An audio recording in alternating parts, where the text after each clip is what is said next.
All right. I'm going to have we'll wait for the echo. We're watching movies in here.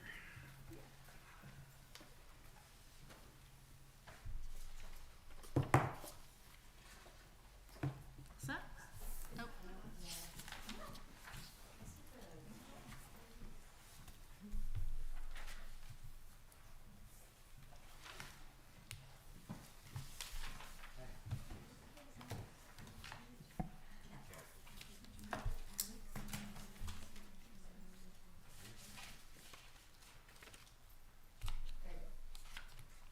Great. All right. I want to thank everyone for being here and taking the time to attend the Rollingwood Park Design Group meeting. Before we get started, I'm going to do a quick roll call of who is here.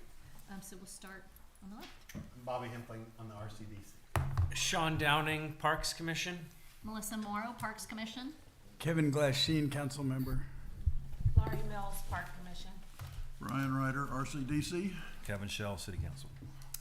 And we do have Commissioner Don Hudson, who's here, is present in the audience as a resident and is not participating as a member of the Parks Commission. Great, so I'm gonna give you all a little background on how we got here, the role of the meeting participants, what we'll be working on at this meeting, and next steps. Overall, the Park Commission's annually reviews potential park projects, prioritizes those projects, and then gets basic information about what would be required to move forward with those projects, which may include additional professional services like surveys, landscape, architects, contractors, vendors, and preliminary cost estimates to recommend to City Council. Most projects from the Parks Commission also require funding through RCDC, the city, or fundraising through Friends of Rollingwood Park. The Park Commission has been working with RCDC and Council to improve the parking areas around the sports fields. With the approval of Council and funding from RCDC, the city hired a landscape architect, Kurt Arnett with Sitio Design Group, to design that parking area and entrance. Kurt is here with us today, and we'll give him an opportunity to speak to you all. We've gone through several drafts of that plan and are very close to a plan that could be used to get construction bids. During that process, members of the Parks Commission, RCDC, Council, and the public expressed a desire for the Parks Commission to explore creating a separate off-leash area outside of the current off-leash area that is shared with ball fields 3, 4, and 5. The Parks Commission formed a small working committee to make recommendations to the larger Parks Commission. At the January Parks Commission meeting, the Parks Commission made a recommendation to City Council to increase the scope of the landscape architect to provide 2 possible off-leash designs that would be approximately 0.4 acres and 0.6 acres. At City Council's January meeting, they approved funding for up to an additional, I don't have the exact number, is it 4K or 5K? $5,000 to have a landscape architect provide 2 alternative off-leash area designs. Council recommended forming a work group of 2 council members, 2 RCDC members, and 3 Parks Commission members to improve communication and efficiency for accomplishing park improvements in a timely manner. As many of you know, Parks Commission doesn't really have a budget, and so when we even make a recommendation, we basically have to do a recommendation of what the item is, and then a lot of times we have to come back again and go through all 3 groups to approve the cost as well. So we're trying to get as many of us on the same page as possible, knowing that these will still have to go in front of the full council, in front of a full RCDC. But we just want to get temperature checks, make sure we're all on the same page and the right path. This is a Rollingwood Park Design Group meeting, not a formal Park Commission meeting. The meeting will allow 2 City Council members, 2 RCDC members, and 3 Park Commission members to discuss ideas for the dog park, or the off-leash area. The members participating include Kevin Glasheen, Kevin Shell from City Council, Bobby Hempling and Brian Ryder from RCDC, Melissa Morrow, Laurie Mills, and Sean Downing from the Park Commission. The item is posted for discussion only. Any discussion or general agreement that results from this meeting would need to be taken to the Parks Commission at their next meeting on February 10th, 2026, where any motions can be made.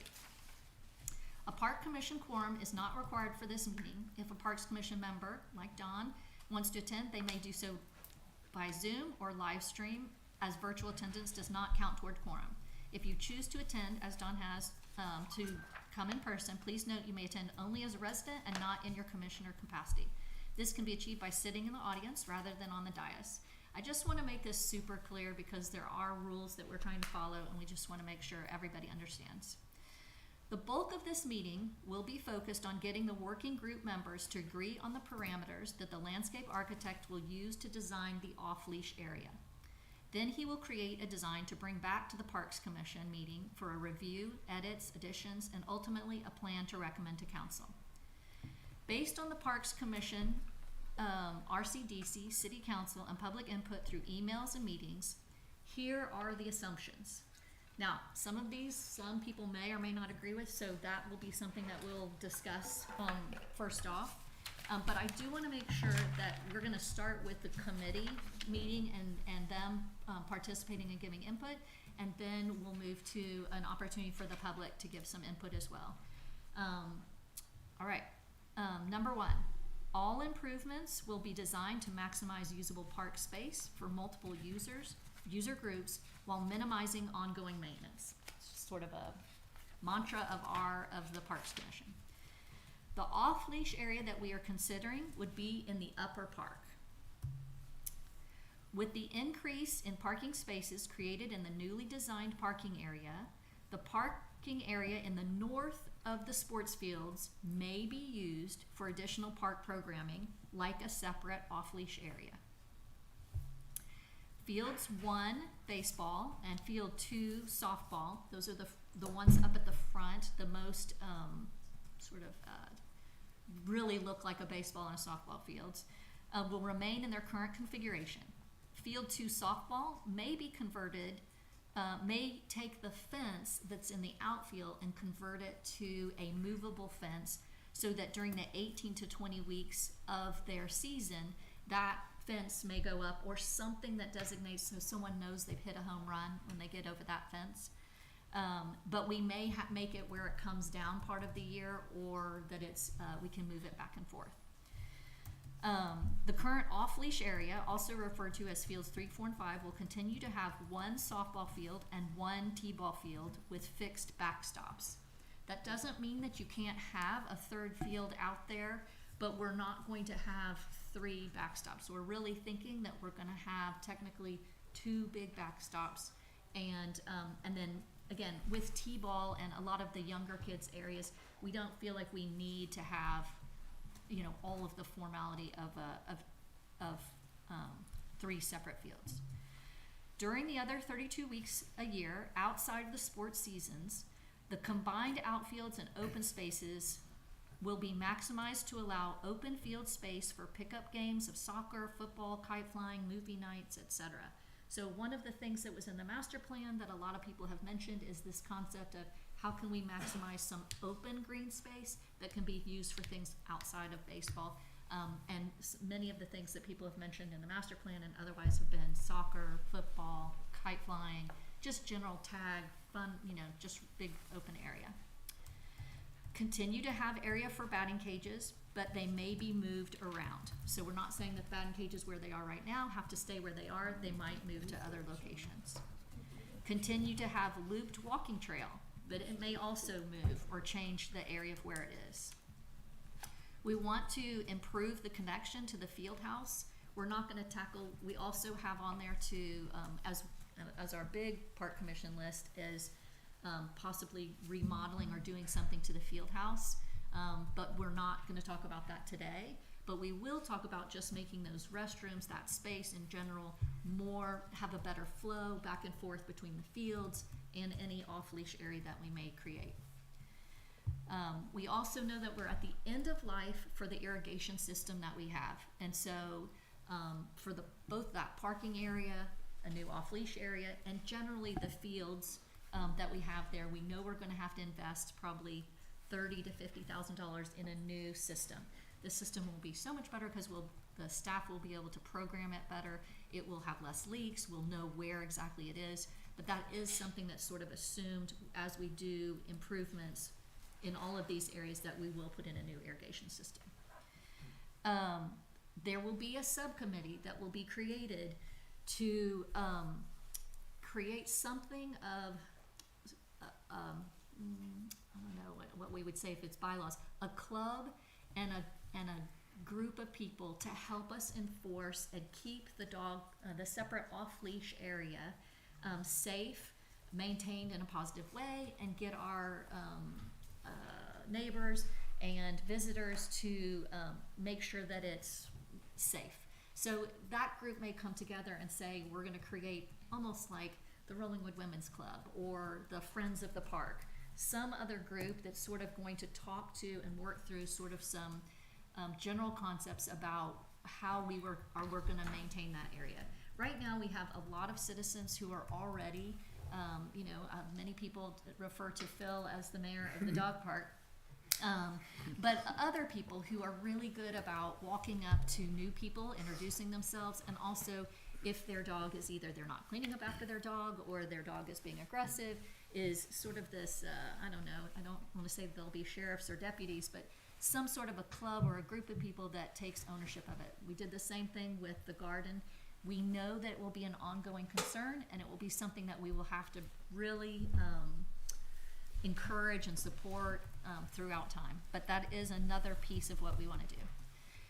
Before we kind of dive into that, I want to give Kurt an opportunity to speak just about, from a design point, what he wants to hear from us, because we can tell him all the things we specifically want.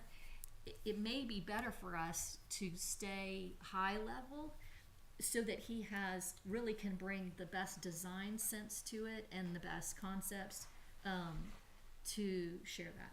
Lori, did you? Can I ask a question? Yeah, Just before we get started down that route. Where did those starting points come from? Me. Okay. But also listening to RCDC, talking to, going to the RCD council meetings, yeah. Okay, the only one I have a concern with is already deciding 2 backstops instead of 3. Sure. So that is where I was like, where did that come from? Why are we starting with that point? That mostly came from the agreement that we had from the deed, which said 4 fields. We have 2 existing fields, and for many, many years, we started looking historically, we only had the softball field. There wasn't even a baseball field out there, and the baseball got added later.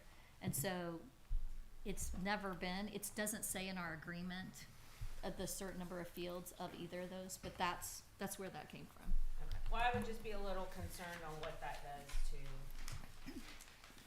softball and Well, it gives softball the same number of fields that they have now.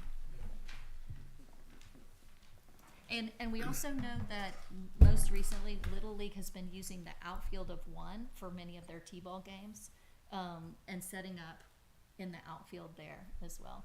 And this is just a first pass at this. that's what I wanted to Yeah, it is a first pass. This isn't a final, but these are some of the assumptions that, I didn't want us to litigate too much of that at this point. All right, Kurt, tell us what you need to hear from us. Yep, that'd be great.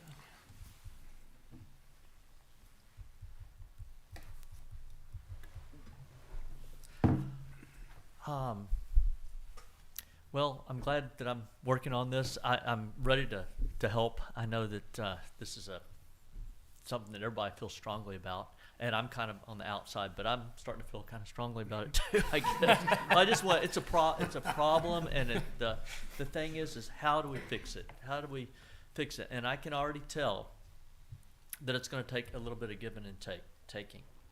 And I've looked at the aerial, I've looked at the site, and to me right now it looks like we have not enough land to do everything we want to, unless we're going to pull in from some areas. And the one thing that I saw in here that I really wish you might consider is that lower level, because that's a pretty big chunk of land. And I think When you say lower level, define the wooded it. area, the current wooded Okay. area, there's the property goes down that way, and it's a pretty good piece of land that I think is not being used.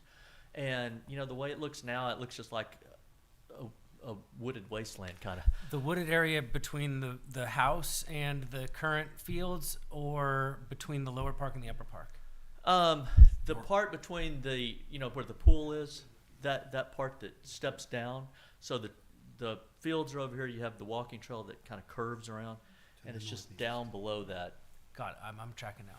Yeah, it just seems like an area that could, and the master plan actually said, why aren't you using this area? There is some elevation change, and right now it's overgrown. But I think that might be a key area in getting all these uses together. So that'd be the only thing that I would say. But otherwise, I'm just going to kind of listen today, I think. I want to make sure everyone gets an opportunity to say something, and Lori, I know you just spoke about like the assumptions. Why don't we take, if everybody feels comfortable speaking for maybe 1 or 2 minutes about the assumptions of where we are so far, and any other concerns, ideas, so we make sure that we hit those. Sure. We can start anywhere. Okay, I have one thing that comes to mind. I know we've kind of pigeonholed ourselves into thinking 0.4 and 0.6.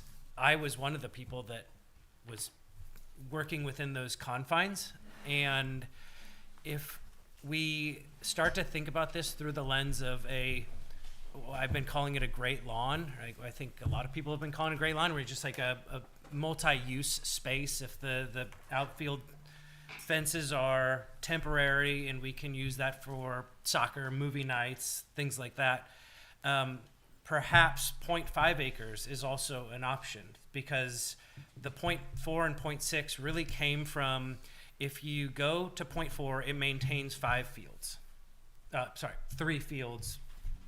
on the 3, 4, 5. If you then encroach more than 0.4, you're going to take away one of the fields. And so then we said, okay, well then just maximize the dog space to make it 0.6, because that would preserve 2 of the fields. But if we're encroaching on what would otherwise be a quote unquote great lawn, and so maybe it's 0.5 is another option. That's all I'm going to say.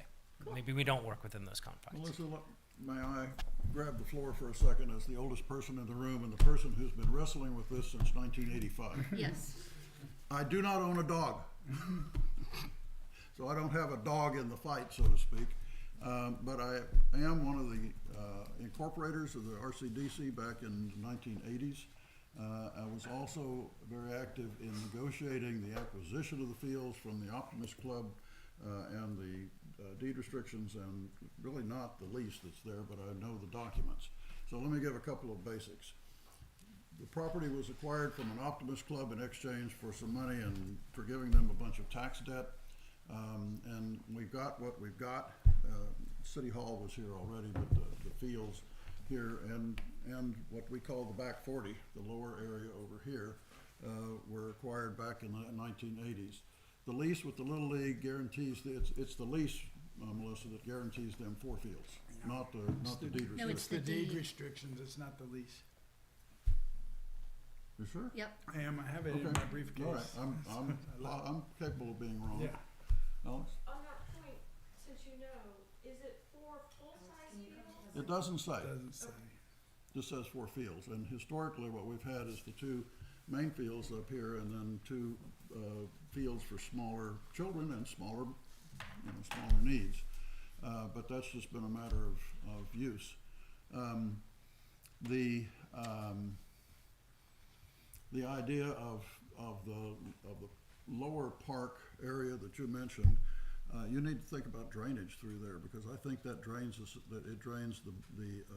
certainly the pool area, and I think some of the city. And I don't know how much drainage area there is, but that is primarily what that area does. So just There's a 20-foot drainage easement. through there, which would not be in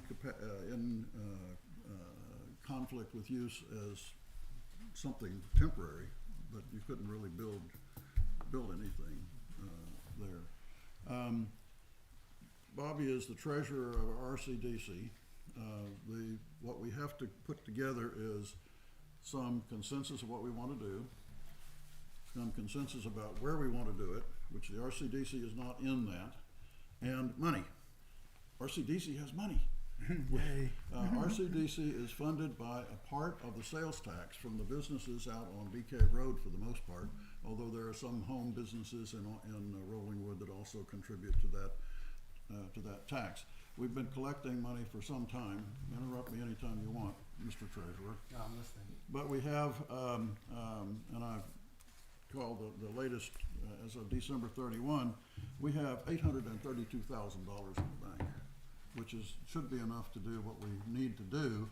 However, RCDC has approved, what RCDC does is takes the input from the Park Commission or other places and declares a project, designs a project. This is statutory. We're operating under what is called a 505 sub B kind of organization that the state allows us to create this, allows the city to create the organization and collect part of that sales tax and create a treasury.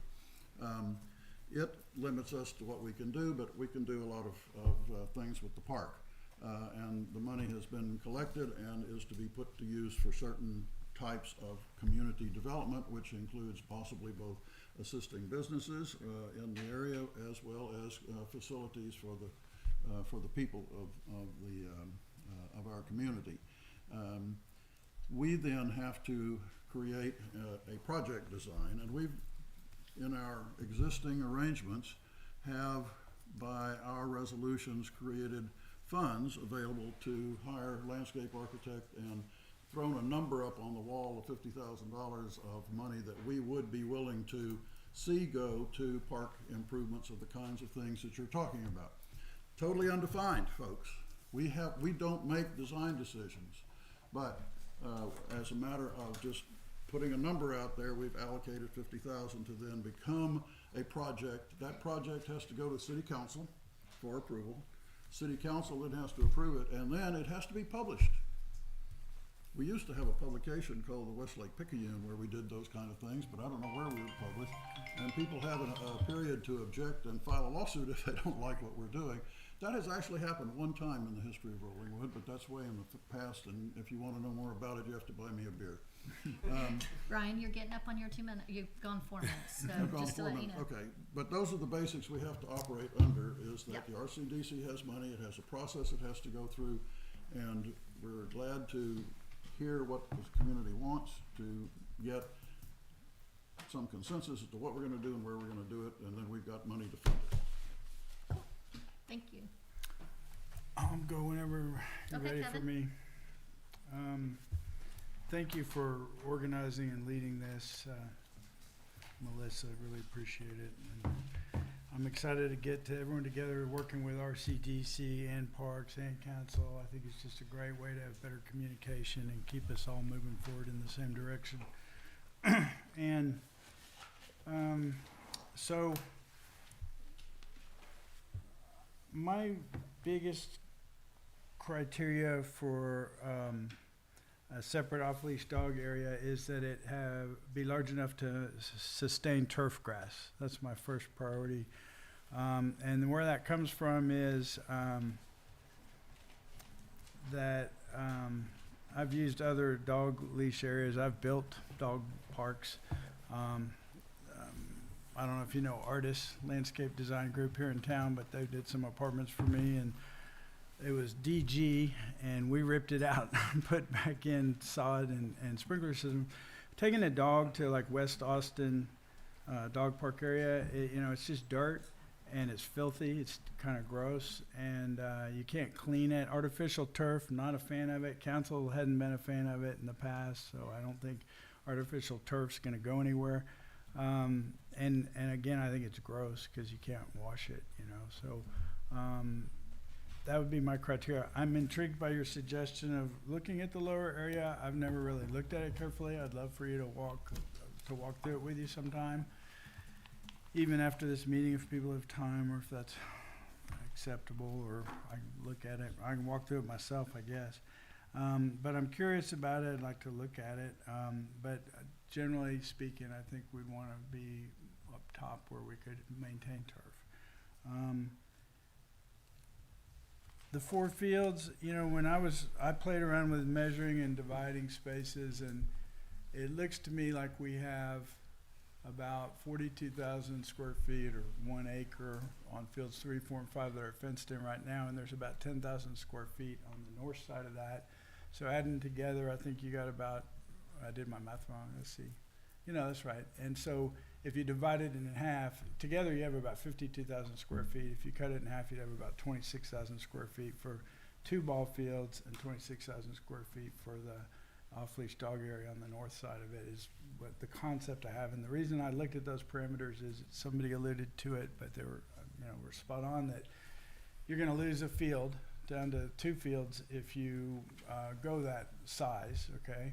But I think it's probably needed to have a sufficient square footage in the off-leash dog area to maintain turf grass. If you get too small, you can't maintain turf grass. And, it's 2 fields plus the other 2 fields is 4 fields, and that is in the deed. And I emailed you just now a copy, Alex, of the deed restrictions since you asked about them. But it's the size of the 4 fields. Yeah, there's nothing in there about that. That's why I just emailed you the deed. Well, that's a debate for another time and day, but I'll just say I disagree with you. But we can discuss that another time. That's where I came up with that number. And then the only other thing I'd add is that field 2 fence, I think, could go away and not just be a temporary fence situation. I think we could have less fencing out there in the ball fields and more of an open space. I love the Great Lawn idea. I think that I love the idea of it being mixed multi-use, and that's a great community asset. And then on the batting cages, I think we could move them, but also I think we should think about the idea that the existing lease, so first of all, the deed restrictions don't require batting cages. The current lease has the batting cages in it and are, I would say, arguably part of the existing lease, which I think there is 5 years left on that lease. And okay, I'll wrap up. Okay. But what I was going to say is that I think long-term planning, looking ahead, you could think about, let's get rid of the batting cages completely at the end of the lease, if that's something the community supports, or relocate them or cut them down to 1. But I think that the thing that Melissa mentioned about that field house being redeveloped in the future is something to keep in mind too, which she mentioned, and I appreciate it. Those are my comments. I guess I'll just comment on a few things that Kevin said. I think we need to be careful when we do this, that we do create a park that's going to be used and nice to look at and suit the needs of the city. Because if we build something that ends up looking like West Austin Dog Park, in a year or two, we're going to have in this room a bunch of people upset about how it's ugly. Get rid of it. It's an eyesore and bad. So when we design it, I want to take that, make sure we consider those sort of things. And I'm not saying grass or what type of grass is the answer. I'm just saying if it's a giant mud dirt pit, like anybody that remembers what the Riverside Dog Park used to look like too, that was just horrible. And we just know how this community is going to react to something like that. So that's bad. Second thing is just from a usability perspective, I'm open to seeing new ideas for the lower park because I've seen what designers can do, and it's always better than what I have in my head. But what concerns me a little bit about that is this, and I don't have a dog either, by the way, but I have had dogs. I've been to a lot of dog parks. The single biggest problem I've always seen in dog parks is people not paying attention to their dog. They're talking, they're on their phone, they're doing whatever, they're not watching their dog, and then their dog's misbehaving somewhere. And that misbehavior is what causes problems. So having a park that has built-in line of sight issues, for me, is kind of a problem right away, because it just enables the worst behavior that we already have, which is leading to us having this discussion because, the 2 groups that use the park can't coexist peacefully with it. So keep that in mind with, again, I'm not opposed to looking at it if it's interesting, but if that's a problem, I'm probably going to not really like it very much. And the last thing I'll just add is that, just to be clear, I thought it was really important at the last council meeting that we keep this, instead of creating a new working group, we keep this being in the Park Commission as the working group, and the Park Commission invite folks as needed. So as they move forward and they create working groups, if they need somebody from RCDC or they need somebody from council, please invite it. And so I think in this format, hopefully we'll just get better sooner. But we, Kevin brought up a good point. We do have this disconnect. We got so many parties that need to be involved. It's hard to get things done. So we're gonna try this format and see how it goes. But I think it's important to stay in the park. So that's it. I would only ask that, we've got two lower parks. We have the people who actually built some of this, called the back 40 back here. And then the lower part that Sean, I think, was describing, or someone was describing. Kurt was Okay, describing. Kurt was describing the treed area, back over there by the pool. So to be careful about which one we're talking about, or include them both, but let's be precise. Well, let's about call it the area. woods. Let's call it the area north of the WAC, because also the property Yeah. line isn't where the fence is, so it gets confusing when you look back there with the Yeah. naked eye. I'm sure you know where it is, but not everybody does. So let's just call it the area north of the WAC, Okay. Lower area north of the WAC. owned by the city. I wouldn't use lower. Oh, don't use Because lower. lower Yeah, is just say, confusing with you, okay, area, Yeah, woods. woodland, Oh, Yeah. that's nice. The woodland, dark woods. north, The tree, the fort area. pool. That's what it's always been And to used the for. forest. Great. Bobby. So as just a funding mechanism is what the RCDC is, and we get to make the decisions on what we're willing to or not willing to fund. I'm more here to sit and listen what y'all want, and then we kind of make those decisions around that. My personal opinions on it, but my priority would be kids over dogs, personally. Cool. Yeah, I wanna make sure we don't get into a situation where we're creating something new and forcing out baseball and softball because it no longer fits their needs either. I think a lot of people in the community feel very strongly about youth sports staying in our community. And I would hate for us, I've talked to, Western Hills Little League and girls softball, and taking away batting cages hurts them. They are at a loss for fields to play on. So we don't have lights, so they only have daylight hours. So when you take away a field, or you take away batting cages and different things, you are really debilitating their ability to provide the instruction that they need to for these teams that use these fields.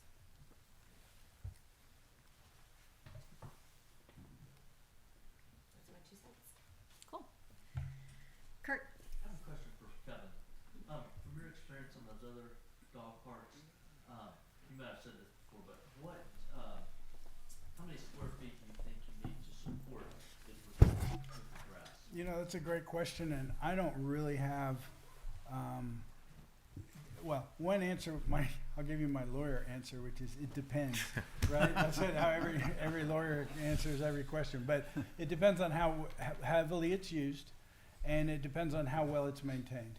And so, if we have a real quality sprinkler system, we fertilize it, we do weed control, we close the gates when it's wet and it's rained and don't let people go tear it up, and we limit the number of users through the Dog Park Association or dog club. We don't want to call it park because it'll show up online as a dog park, but the Dog Owners Association could limit users. We might require a license for dogs, and we could have differential pricing for people outside the city. Like, we pay different fees at Barton Springs than Austinites do. But we could do some of those things to limit use. So that's my answer, is it depends on a lot of things. I don't have a real solid answer, but I will tell you that eyeballing it, going out there and standing in 3, 4, and 5 and standing by the gate on the west side, which is about where the line would be if you cut it 26 and 26 and shoot it straight across, you can eyeball what half that field looks like, or what 26,000 square feet would look like. And it looks very adequate, sufficient to me. One thing about that too is it depends on what else you put in there, and I don't think there's going to be a lot of support to put a bunch of stuff in there other than a couple of benches, like not a whole bunch of like dog playground equipment. I don't think that's I don't think there's a lot of interest in that. But I think it would help to limit the use by whatever means are available. One thing to consider as we frame this is currently today, 3, 4, and 5 are unusable for youth residents. The only use case for them is baseball and softball for Western Hills, and I don't know how many residents use that, but I imagine it's a smaller percentage. And so as you delineate a separate dog park, now you have a great lawn that does actually get used and can be really oriented towards the kids of Rollingwood who live here. And so now it becomes the size of the dog park, whether it's 0.4, 0.5, 0.6, that would then encroach on that. But no matter what, by separating it, we are getting, even if we lose, quote unquote, lose a field, you are getting more space for the youth of Rollingwood to have open play area that they don't currently have today, because they can't play on a 3, 4, 5 ever because of all the dogs. There's a lot of open space down here in between the park and the community gardens. There's a whole field for anything anybody wants to do that we don't talk about. Pretty small. Probably 10,000 square feet. It's not utilized. Yeah, no, it's a good It could piece of be- dirt. Generally People could speaking, use it. our park is underutilized. I mean, if you compare it to Zilker on Sunday or Saturday, or the Zilker playground on Sunday or Saturday, you know, especially in season. I mean, I think one of the things that was shocking to me when I was on council was that people kept telling us we had this terrible traffic problem on Rollingwood Drive, and then we did traffic counts, and it's like, yeah, you don't have it feels like it, and if you live there or if you're walking down it, it feels like it, but by state standards and by normal counts, we really don't have, you know, our park is fairly underutilized. I mean, most people would say, I mean, fields 1 and 2 are basically not used probably 80% of the time. Because again, if you think about just being in season, we're only in season, you know, 8 weeks in the fall and 10 weeks in the spring. So you got 32 weeks where we don't have active leagues playing. I also don't think that, and again, this is from my experience at WEA, we're not going to suddenly have soccer, Westlake Soccer, asking us to use that field. We went through that a few years ago where we opened it up and allowed any group that wanted to. And Westlake Soccer, they want to have multiple fields. They really want to have artificial turf. They have better fits to that than we do. I do think that if we have this bigger open area, we may get sport ball, soccer shots, some of those groups coming back for summer camps, doing half morning camps, stuff like that. But I don't think, you know, I mean, I think softball and baseball have been fairly established here. The deed itself, though, does not give baseball and softball some sort of special priority over any other youth sports. It's just that's how it's evolved. And if you want to go on Google Earth, you can look at 1980, what that field looked like, 1990, 2000, 2010, and it basically hasn't changed very much. Actually, the only thing that's changed is the parking. We put in finally a good parking lot. Yeah, sure.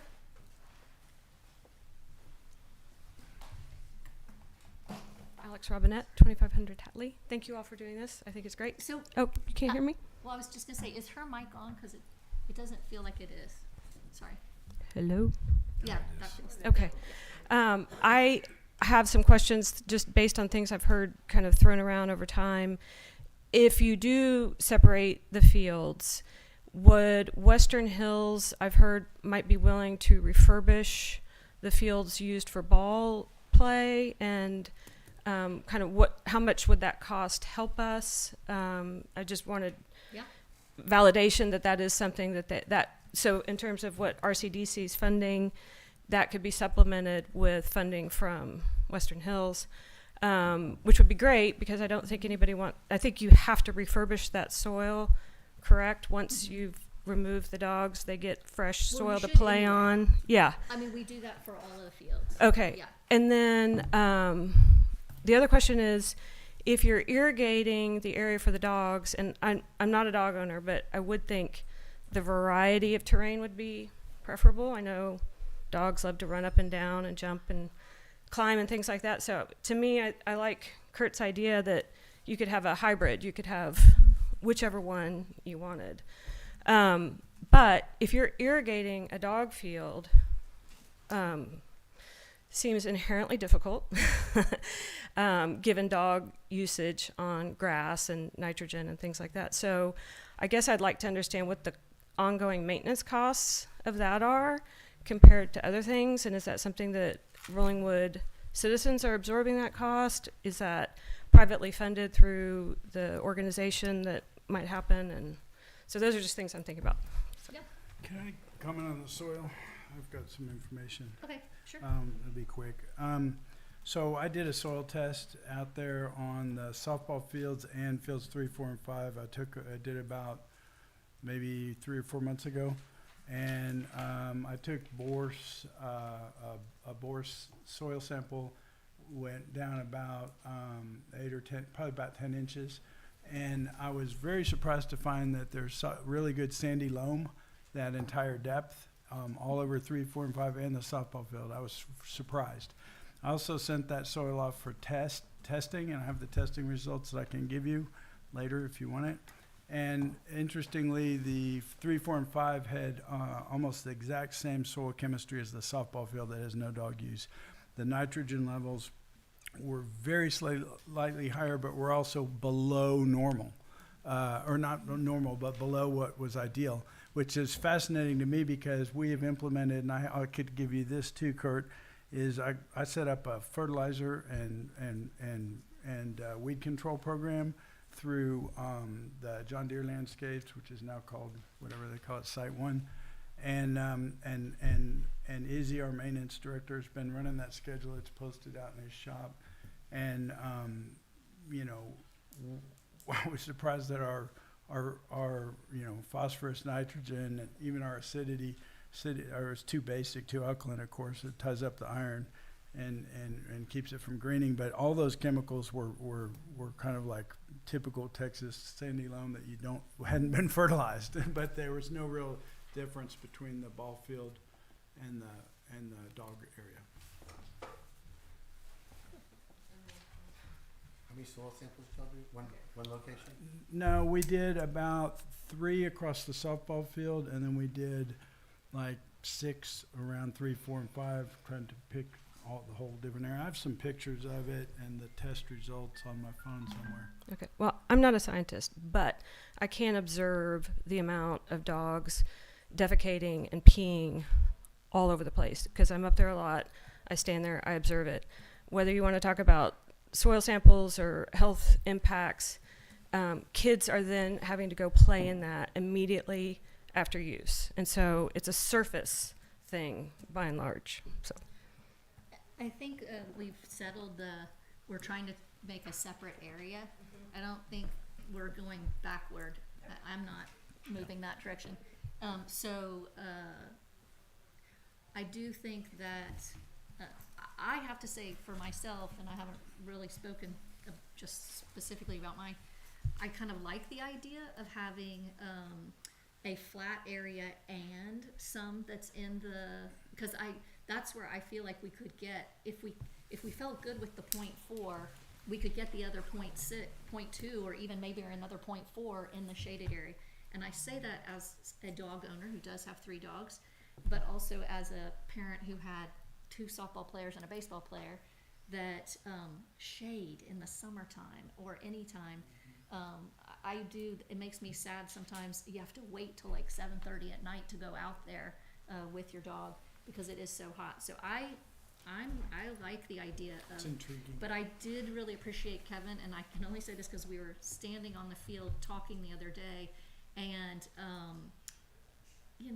not every dog owner is watching their dog, and I know when I'm talking I get distracted, and I will say I had never thought about the fact that if my dog was down the hill, I would not know what they were doing, and so again, but we can build that into, even if it's you have to go through a gate to go to that lower area or whatever.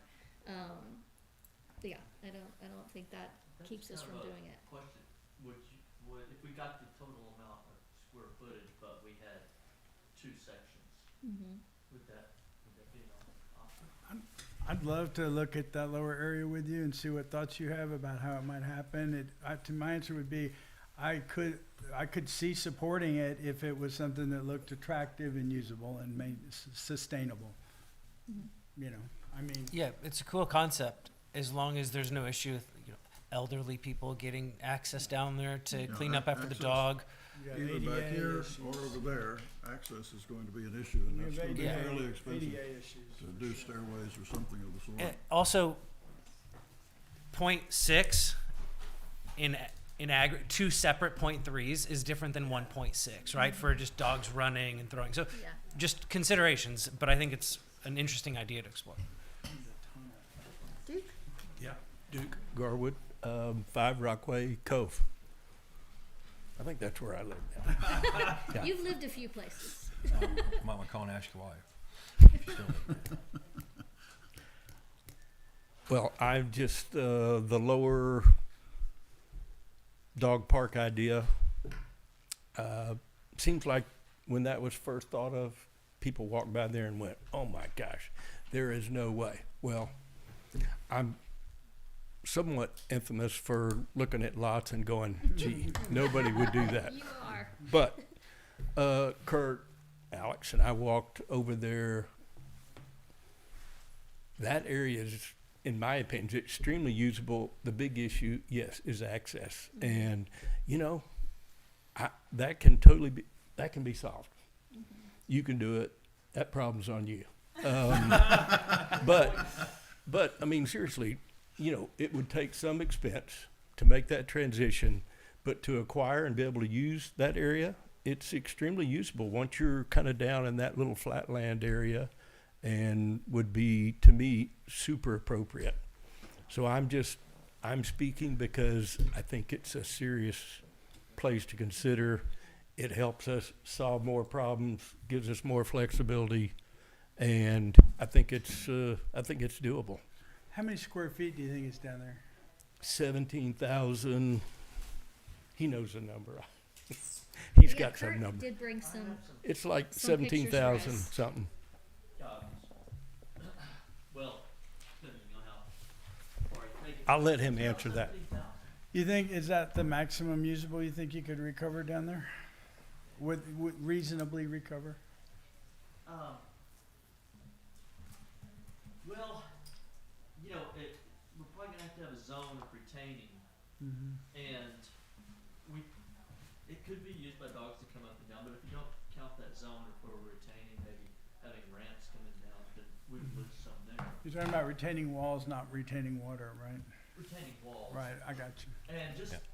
another thought, after looking over there, it looks like there's been a lot of boulders that were just dumped there. Mm-hmm. I think by carefully taking, they could be organized and form, like you might already have the material to form those retaining walls. There's big weathered boulders that could just be set. That'd be cool.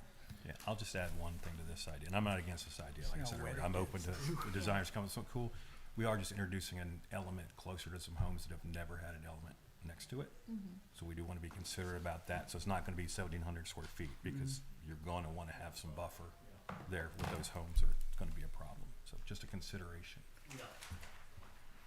That upper park used to be a landfill, by the way, construction material landfill 40 years ago, and the boulders were just put there so that the fill could be put up against them. Okay. That's how it's And flattened out, right? Your nice loam has been just what's accrued there over the years on top of that landfill. If you dig good down soil. about another foot, you'll find all sorts of stuff. But I don't know if you're gonna bring any of this out, but it's not a design at all. It was just looking at different areas and how much each area kind of took. And then where we're gonna have to cut to make. I don't know if do you have that electronically? Can we put it up on the screen? Or make it part of our record for the Or next just meeting. lay it out on the end of the table Yeah, I over brought there. my trace and everything. I'm ready. There you go. If you've got email PDFs too, that's what I like better. Let's. Yeah, so if y'all, can we put it here and just, and maybe gather around it for just a minute? Cause I do wanna, I could just hold it if you want. cause it's more to show There's one decline. without the aerial, it just shows, so it shows the parking lot that we're proposing over here.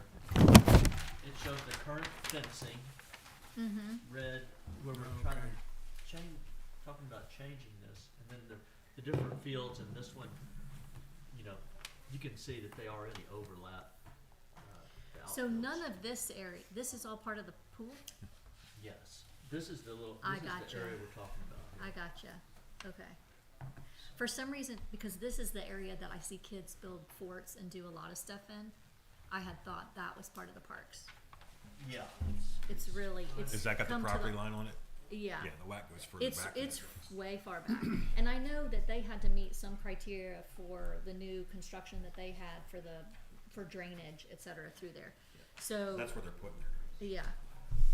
So when's our field trip So gonna be? Kurt, just when you guys walk down it, can you show me where you think the most likely access? Is it that you're thinking it goes all the way across? I don't really remember. It drops off pretty steeply He's talking about here. putting ramps Yeah. and retaining walls there to get down. It's less steep here, and then it gets more steep right around here. Okay. So do you retain and ramp it along here, along that topo line? That's what I was kind of thinking, if, you know, to get people down, maybe you kind of slowly ramp it down this way. Mm-hmm. Can we maybe treat this more like a workshop perhaps, and maybe have it so everybody could see and gather Yeah, around? we need to put this out where people can all see what's being pointed. There's a little Yeah. table right here, but I don't know if there's, or if, Well, I have all- a question. we We could got, all I don't know how they wanted to stay today, but we're getting near the end. Do we want to Yeah. table this for next? Yeah. I mean, so- there's enough interest to go do more, talk about it. I think we've made Yeah. the decision to So- go investigate it, so solving it now is Yeah, not the right. I think we wanna have him look at it and bring it back to us and then have an electronic copy that we can share. Mhm. So, Kurt, the next meeting that Parks has is next Tuesday, The 10th. the 10th. Anything that goes into that packet has to get in it by Wednesday at 5 p.m. Or By, Wednesday of this week. yes. Well, Wednesday at 5 p.m. Okay. Okay, so that Thursday, Friday, Monday. Gotcha. Okay. the posting has to go I up. have it with Yeah. the satellite and one without. Yeah, absolutely, yeah.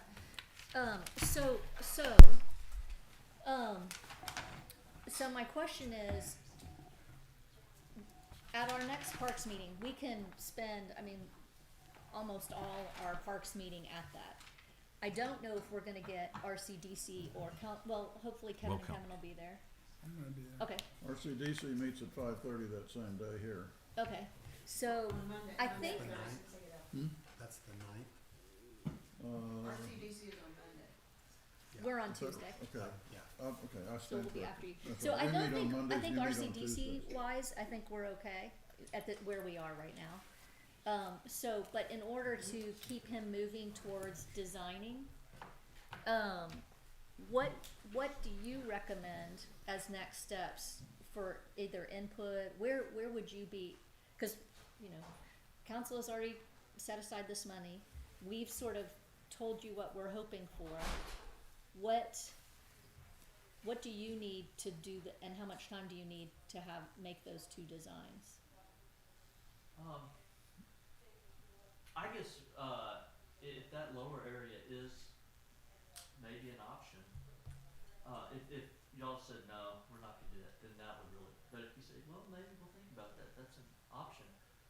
I think that would be important, and then the other one is how much are we willing to take away from the fields? If we can't, if that's not touchable at all, then that kind of dictates. For your purposes, it's touchable. That's a policy decision that'll have to get made later by the bodies that are involved in this deal and ultimately city council. But for your design purposes, you can be flexible. The perimeter would be to keep 2 fields out of 3, 4, and 5 is the maximum encroachment for study purposes. Again, that's not a final policy decision. That's just an option that we want studied. So, hold on. What's the size of the field? Is that, Yeah, so, how much do you need for that? Cause he needs dimensions. right. 45-foot baselines. the beauty of that plan would, to me, if you take down the fence between 2 and 3, 4, and 5, is that they can have essentially overlapping outfields. But if the fence is not taken down, what is your outfield dimension, just so he has something? I'm gonna defer to our landscape architect. I'm not gonna get that deep into design details. I don't have the CAD drawing capacity to do it. But he's either gonna make it up, or you help him understand what is the definition of a field. Like, he's gonna come back and you're gonna say, well, that's not what I want. You gotta tell him what you want. I'd say Okay. Google it. That's So, what I do. so I think looking at this, Kevin, you tell me if you feel comfortable Yeah. with this. I'm looking at this Shetland field design that you have on here right now. That it can touch the other. So again, technically, way out we have 6 space or how many, and they're all a different size. So we know kids can play on almost any size. No one. This isn't the little league, end of season, whatever official thing. So if you moved this, I think you said Shetland size. It looks like you could move it basically to almost that light blue spot and have it be touching this. So just do one Shetland and one. So one Shetland and then have a pony, basically how you have it, it's almost like shrink it to here and see what you can get, a baseball field here and a baseball field here. Again, they can put Is that taking half? No, of no, that? no, no, no, no, it's not half. Okay. Was the light blue line, is that the 0.6 or 0.4? What- The 0.6. The 0.6. The dash. So just, cause that was the directive that we were given and the council gave us, was we were looking at a 0.4, 0.6. And I think that's a appreciate good that we're thing to not, say. Do that. that we may change our mind, we might move it around a little bit, but try with that. And I would do one design incorporating the lower area and one design not incorporating the lower area. And I say that, just wait, I'm saying that because of the reason why we have been stuck for 16 years is because when that master plan came out, everyone lost their minds and couldn't agree. And so I think we need to have at least one plan that doesn't incorporate something that's below and in the woods, and one plan that gives them full fields. Well, the 0.4 and the 0.6, I think, is Yeah. the directive that we want to see those 2 things drawn. But aren't those separate from doing the woodland area? Yeah, that's a Because third We thing. do not want 2 3s to Sean's point. Yeah, Like that we don't doesn't want help 2 anything. 3s. So Yeah. it's either 4 or 6 up top or the wooded area. Well, But- for study purposes, we need to see the 0.4, the 0.6, and a plan that includes the wooded area.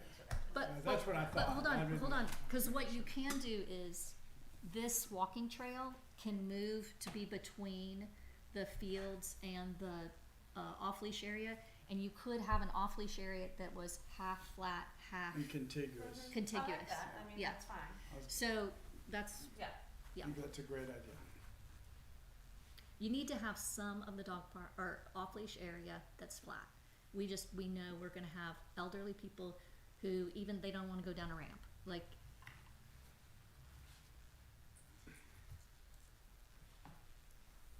And they don't want to be alone in the woods. Sounds scary the way you said it. Exactly. With me like we're What's gonna- living back there? I don't know what's back there. I've never Yeah. been back there. That's where Phil lives. Okay, Yeah, that's a good question. How much So, of a buffer my do we question need to for you, the Kurt, How houses? much of a buffer do we need for the homes? Because that is a big deal. Say 10 foot at All of a least. sudden they've got dogs. That's like our house and setback. People yelling commands at There's their also a dogs. green belt setback, which is part Oh, of there the is. park, and there's Did It you stuff want you needs have to, to dive into it to needs to figure that have green belt And- division, which may be existing already on the plat. I don't know. Kurt. out. We have to- So my question is, our meeting is going to be next Tuesday. Is it insane for us to have something in the packet by Wednesday of this week? Okay, I know, I think if just enough that you can talk about. That's all. okay, okay. Uh, Yeah, that'd be still great. probably It not could in just design, be, just saying, just this- this my first Those thoughts. 3 little line drawings will help us a lot. Okay. And I love your suggestions. Also, It's great. before you go, Casey, 'cause I do want to hear what you say. It's always wise. Why not? So right now, this 17,000 square feet. Kathy, you might disagree. The 17,000 square feet is stopping there because we didn't want to encroach on the walking trail. If we did make the walking trail inside of that, now you have access. I don't know about the butterfly garden people. They might be up in arms. I think the butterfly garden shouldn't even be called the butterfly garden. I don't think it's really It doing can go much. somewhere else. But it could, sure, it could can be go somewhere else. relocated. Now you have all of this that could also be Yes. extended if we're really thinking creatively. Yes. Yeah, and the butterfly garden could move. I mean, Yes. Mary Elizabeth might not like that, but it could We would be- hold her hand and help her do it. She we might could do kill somebody, but other than that, Yeah, it'll be okay. yeah.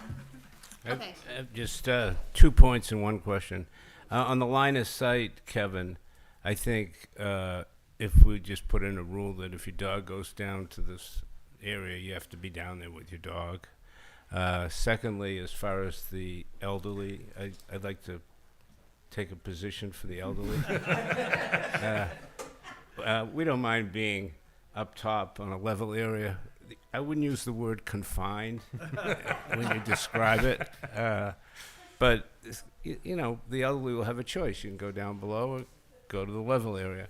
And the last thing was the question that my wife had was, who receives the money from the lease that we have with the The city. Eastern League, The whatever city it is? does. The city? It goes into the city Goes into coffers? the city pot. Yeah. It's Yeah. not a lot of money. Yeah. And I do want to mention, and this is a plug to Western Hills Little League. Western Hills Little League made originally, 10 years ago or more, I can't remember, they made an offer on the Cuernavaca piece to make more youth fields. And if those of you who don't remember it, they decided it was Western Hills Little League, Westlake Soccer, Champions Gymnastics, there was a whole group of them, and they called themselves the 12 Field Foundation. It was like the Miracle Fields or the Field of Dreams or whatever it was. And they got in a lawsuit that lasted, 8 or so years. Western Hills Little League is the last group that still has the ability to do anything on that. I don't know what their plans are, but it's not. It is in this sense. The city of Rollingwood has taken on the maintenance of sports for all of Westlake outside of what's in the schools. And what originally was, all of our schools used to be open, didn't have locked fences around them. And so a lot of parents and kids would go and practice at our elementary schools and had more space. And so part of this pain that we're feeling is not just because of us wanting to have an off-leash area, it's because we have more kids and more people, and we as a community have not addressed that issue of building more fields. Even if Rollingwood did this, like you said, we don't have night lights. We don't have lights at night. We don't have, and so I beg the community not to put all of this just on the city of Rollingwood as if we're some evil people who don't love children. We have 2 park playgrounds and the only publicly available fields for kids to play in. What I'm asking is that the county, that Westlake Hills, that Eanes ISD help us find and make more available youth fields for all of our kids. Because some people think this is a dog versus kid problem. This is really all ages. Dogs don't come here by themselves. And so it really is making sure that our neighbors who spend a lot of time alone and don't get out very much and want an opportunity, they do come up and they're out there talking to people. And we did hear from quite a few of them about what an important connection that was for them in the community.